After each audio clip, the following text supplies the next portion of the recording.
এবার থেকে domicile certificate Kolkata পুরসভার কেন্দ্রীয় ভবন থেকেই পাওয়া যাবে। এসআইআর আবহে কলকাতার প্রবীণ নাগরিকদের জন্য এই সিদ্ধান্ত নিল পুর কর্তৃপক্ষ। এতদিন টাউন হল থেকে ডোমিসাইল সার্টিফিকেট জোগাড় করতে হতো কলকাতার ১৪৪টি ওয়ার্ডের নাগরিকদের।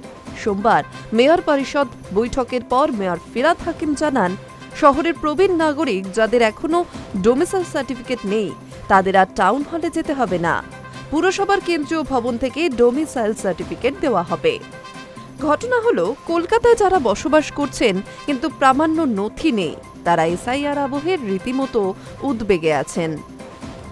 প্রামাণ্য নথি সংগ্রহ করে আইএএস অথবা গেজেটেড অফিসারের স্বাক্ষর সহ সেই আবেদনপত্র পুরসভার হেল্প ডেস্ক বা স্বাস্থ্য বিভাগের কাউন্টারে জমা দিতে হবে। মেয়র বলছেন, পুরসভায় বর্তমানে 20টি কাউন্টারে বার্থ এবং ডেথ সার্টিফিকেট দেওয়া হচ্ছে। প্রথমে সমস্ত নথি খতিয়ে দেখা হচ্ছে। পুরসভার রেকর্ড রুমের তথ্যের সঙ্গে নথি মিলে গেলেই বার্থ বা ডেথ সার্টিফিকেট দেওয়া হয়। শুধু তাই নয়, ফিরহাদ এই প্রসঙ্গে আরও জানান, ডোমিসাইল সার্টিফিকেট টাউন হলে যে পদ্ধতিতে দেওয়া হতো এখানেও সেই একই পদ্ধতি অবলম্বন করেই তা দেওয়া হবে। মানুষের সুবিধার জন্য এই ব্যবস্থা করা হয়েছে। পাশাপাশি প্রতিটি বড় অফিসেই বাংলা সহায়তা কেন্দ্র রয়েছে।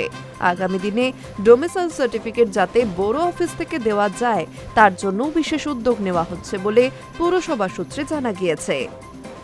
অন্যদিকে বার্থ সার্টিফিকেট এখন অনলাইনে পাওয়া যায়, কিন্তু কোনো মৃত ব্যক্তির ডেথ সার্টিফিকেটের কোনো নথি যদি পুরসভার কাছে থেকে থাকে তবে প্রয়োজনে হাতে লেখা ডেথ সার্টিফিকেট বড় অফিস থেকে দেওয়ার কাজ দ্রুত শুরু হবে। এর ফলে নাগরিকদের সময় ব্যয় করে কেন্দ্রীয় ভবনে আসতে হবে না। বাড়ির কাছের বড় অফিস থেকেই কয়েকদিনের মধ্যেই পেয়ে যাবেন তারা death certificate. Hi news network.